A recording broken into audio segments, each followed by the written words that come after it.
I have a mortgage to pay, so you have to pay me, otherwise you have to go. For most of you watching, the idea of paying down someone else's mortgage and renting a home seems like a huge waste of money. In fact, growing up, I also felt that renting a home rather than buying one made zero sense. Because let's face it, why would anyone want zero equity, higher monthly payments, and a landlord that could not only be an absolute dick, but also have the power to kick you out in a heartbeat?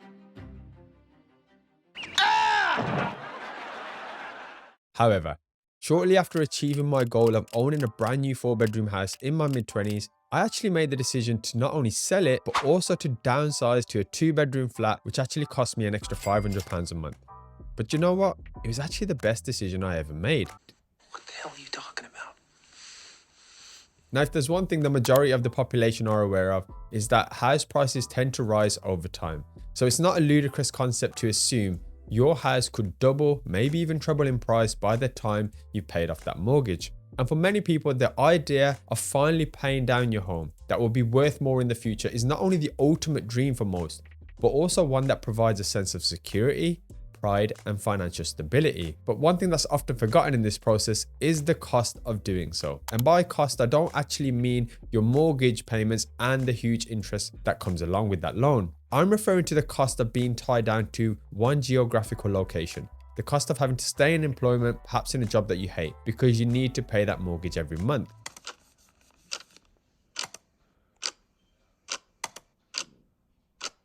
Costs that, although may seem necessary to endure for your end goal, could be heavy shackles on your life if you aren't careful. And it was only when I recognized that having a huge amount of money in my personal home as equity sitting there, helping me have a cheaper mortgage payment, that I was going to have to work very hard for the next 25 years to at least achieve any sort of financial freedom from my mortgage. And it just didn't sound too great. But before I jump into the best decision I ever made and the benefits it provided me, I also want to look at why people actually rent.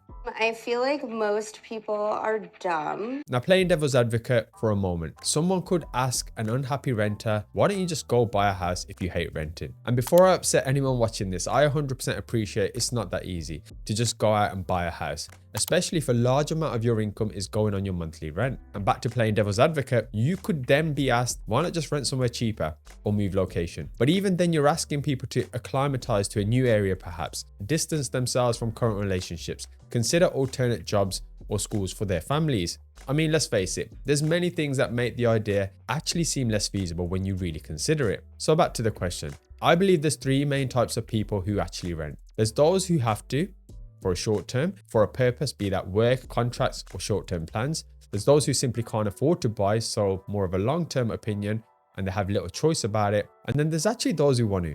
Yes, they exist too. What?